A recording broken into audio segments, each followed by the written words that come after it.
Hello, everyone. So today we're going to start our cloud computing. And before we start cloud computing, we need to touch base on certain things. For me, the cloud computing is made up of various components, but from someone who's always been on the administration side, who's always look after the infrastructure, not the core development. The cloud should sum up, or cloud should be should add up for services like any if anybody wants to understand cloud, they should know what is IT infrastructure. I have covered this as well during our Linux lecture, right? This is the very basics that we have seen. So you should know if you have been there in the first lecture. If not, then you can always go and watch the recordings. And then we should also know about the servers, right? And after servers, you should also know about virtualization. And last but not the least, these are not the only components, right? I say this again. These are the components which, in my opinion, is the heart of the cloud. Virtualization and API sits at the heart of the cloud because virtualization have made it possible, and API have also contributed to somewhat similar, right? Because you are able to access it from anywhere, right? One of the characteristic of the cloud is actually not one, the multiple of the characteristic of the cloud is actually being possible because of the APIs. We'll talk about that as well. We're going to touch base on that. So let's start talking about servers, because when we talk about servers and what goes in the servers, where servers is going to be there, what is the resting place for the servers, that should just add up, that should paint a fair bit of picture inside your head about what is the IT infrastructure. I've already covered this in a lot of great details. We dedicated like 2 hours of lectures just talking about the IT infrastructure. So if you guys have missed it, I would highly encourage you to go and watch them and get yourself familiarized with it. All right. So we talk about the servers. Now, whenever I like to think of servers, something that, whatever server can do, your home computer, right? Which is this. Let me just bring this here. This can also do it. Now, we don't use a lot of computer nowadays, right? Because what we use, like mostly for our home usage and for our personal usage, we use laptop. So you can think of server as a PC, or you can think of server as a laptop, because whatever server can do, your PC can do pretty much the same thing. So let me just put down all the things that server is capable of doing. The things that you should already be aware of, stuff like you can write a program if you have done any. You can write a code, which is the same thing. You can play audio files, you can play video files, you can do some processing, you can play games. You do all these sort of things on your laptop or on your computer. And you can do that same thing on the server as well.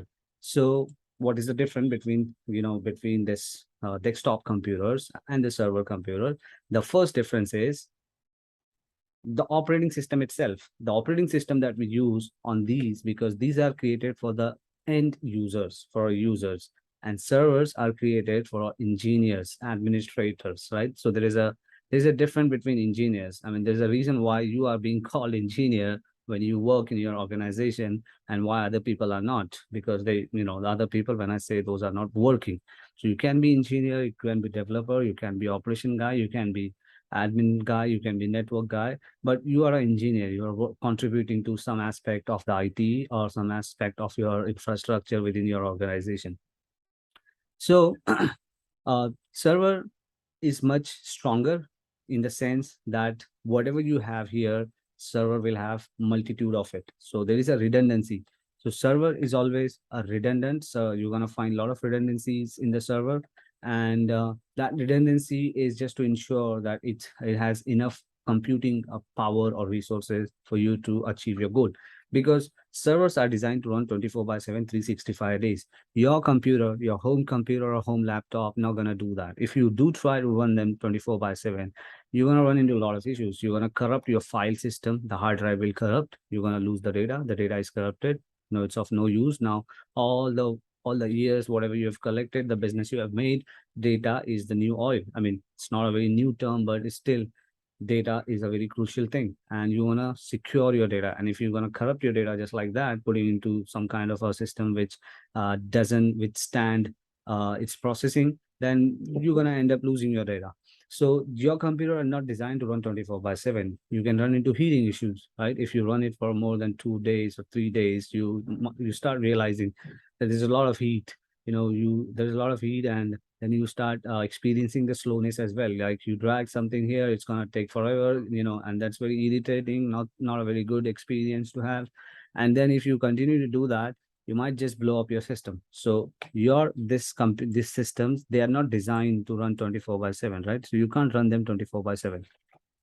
And this is where the server comes in. So servers are designed to run 24/7. So I have one server which I've taken up is image of the server, which can give you a fair bit of idea. The servers look very similar to your computers, right?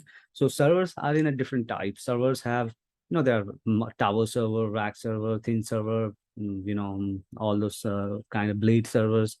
So server this server we are talking about is a hardware. At the same time, there is a server called software, which is the operating system. The operating system here are bulky. They're heavy with the graphics. A lot of graphics that gonna slow it down. Everything that you see right now, me using Draw.io to draw all this picture and bringing the images, these are all taking a lot of processing. So this is going to slow your system down. On the server, you have everything, all blacked out. You have black and white window most of the time, which we call terminal, and you work on that. So it'll increase the efficiency, and it works very well. So you can just run it for a very longer time. It will survive the heat and all the thing. So that's the server is. So server operating system is different. Server hardware are also different. They might be the same thing, because what you can see here, right? These are the slot. These are the storage slots. Now you can plug in up to 24, right? I've seen 24 different I think here, I don't know, there are probably 16, or I think so, there are 16. So you can attach 16 different disk here. If you were to open this up, so I'm gonna put a link for one of the Dell servers, and you can actually take a 3D view and see what's inside, what is inside the server. So you'll see there are a lot of redundancies, right? You can start it from the storage itself. Now there are 16 different slots where you can put your storages. So if you were to attach 1 TB of a one hard drive, then you're gonna end up with the 16 terabytes of storage, right? And similarly, if you go and see the RAM stick, there are about 16 to 24 memory sticks. So you can put a lot of memories in there. And then probably 2 to 4, you're gonna have the CPU brackets as well. And one CPU can be of dual core, quad core, and whatever core you have. And within that, you have multiple threads and all those sort of things. So you have a redundancy, the power supply, the cooling fans, you name it. Whatever you see in your computer, whatever you have seen it, you just have to imagine these are in multitudes. There are so many, right? And they all are portable. They're not tightly coupled with each other. Like if I tell you on your computer, go ahead and change the disk because this disk is not working properly, you're gonna have to turn off your system. But that's not how you're gonna do that on the servers. On the servers, you can do it without turning it off, because things are portable, and they are actually made portable because you can always you can do the operation, you can do some operations stuff on top of that, because you have to maintain it, right? So it should be feasible, it should be in a way that it can be easily done. So that's what that's how the servers are designed. So server has a lot of redundancy, that's the one thing you want to know. And the servers within the data centers are placed inside a thing called rack. So this is a rack, right? And this rack can accommodate up to eight, it can accommodate 8, 16, or sometimes 24. And this is a one rack. Now, one rack will have its own power supply, UPS, and it'll have its own network appliances as well. So if anything goes wrong with your one rack within your data centers, no other servers are not impacted, which are on a different rack. So if your network appliances, which is attached to this rack, facing some issues, or power supply has some issues, it's not going to impact the other servers, right? So you keep servers inside the rack, and this thing is called rack. So let me just go ahead and put this word as well. So I want to make sure everybody gets the term correctly, and you guys can pronounce it as well, right? So you put everything inside the rack, and the rack, UPS, network appliances, and all the chilling plants, the ACs and power grid and everything that you can think of, which gonna make your application run, it's kept in a location which is called data center. So if you ever go in a data center, as far as your eyes can see, you will see UPS, rack, server, and bunch of wirings. I mean, you use this rack also for a wire management, the cable management. So there are a lot of benefits as well for these servers, and they have some logistics benefits as well. Okay, so uh, let me bring a blueprint which I found on the internet, and which will give you a very good picture of what goes inside a data center. So here's the blueprint, sort of, which I found it on the internet, and this actually gives a very good high level overview of what is there in the data center.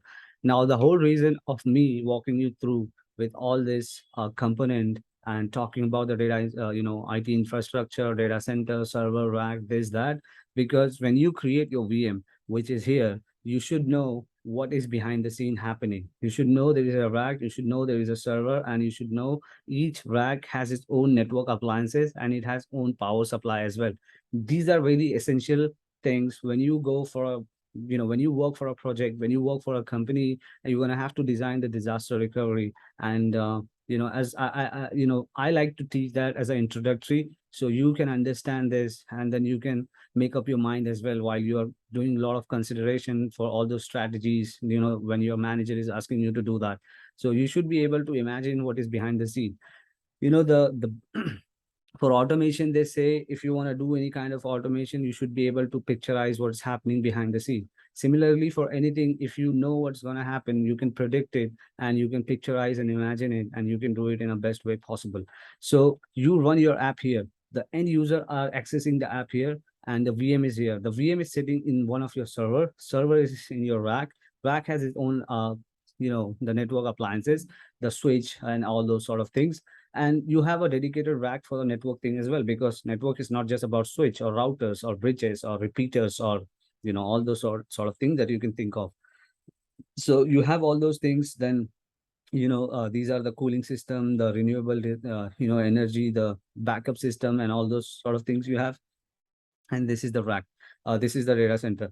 So when you go inside a data center, as far as your eyes can see, you will see all of these things, the racks and the all this kind of thing. So a little overwhelming, but that's the data center. Now, regardless of it's a cloud data center or it's your own hosted data center or it's a colo facility, the co-location data centers, or any other type of data center that you can think of. There are so many different types of data centers. I've covered all of these during the first lecture, and it's just a good to know information, not something. We are not going for a data center job, so don't worry about too much, but more you know, the better, right? The more the merrier. So if you know that, it's good. If you don't know that, then I would encourage you to maybe do some research and try to find out these information. Okay, so um, so you are, as a company, you have your own application, right? I'm just giving you a use case, and this use case is going to represent a problem, and that problem will try to, make a way for a cloud to solve it.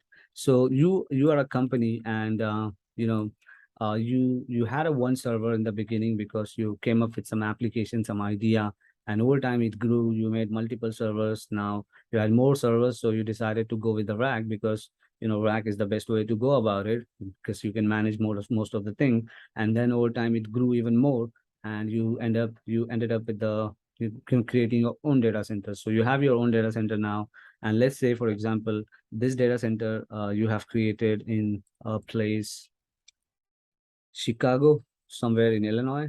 Just gonna put it as Chicago, right? I'm just randomly picking a place, so there is nothing behind it, right?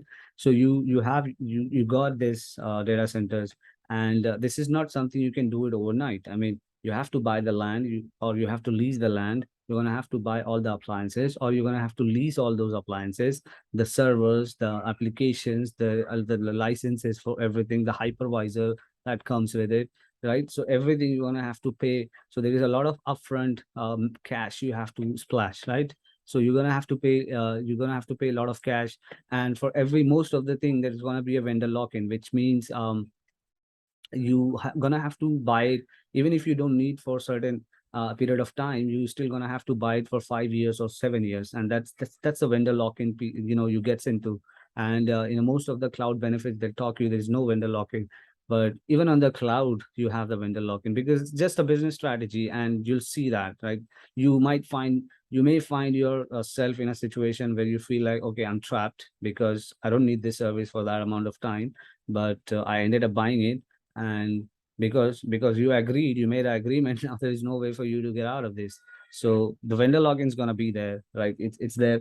But in the on-prem, that have been very predominant, and that's what the benefit of the clouds, they bring up. So you have that situation here as well. And forecasting demand is also difficult with this kind of setup.